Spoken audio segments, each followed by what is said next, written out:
Hello મિત્રો, અમે આવી ગયા છીએ ડીસા અને થોડું લોખંડ સરખું કરવાનું કામ ચાલી રહ્યું છે અને થોડું વરસાદના કારણે થોડું ખરાબ પણ થઈ ગયેલું છે. તેથી બે માણસો સરખું કરી રહ્યા છે અને અંદર પણ કામ ચાલુ છે. મકાનની જાળી બનાવવાનું ભાઈ કામ કરી રહ્યો છે. પંખો પણ ચાલુ છે. ગરમી બહુ વધારે છે.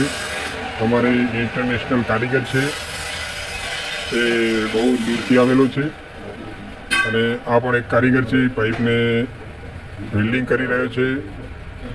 આગળ કલરનું કામ ચાલુ હતું. પાઇપને વેલ્ડિંગ કરીને પછી જાળી બનાવવાની છે. એ માટે અમારી ચેનલને સબસ્ક્રાઈબ કરો અને શેર કરો.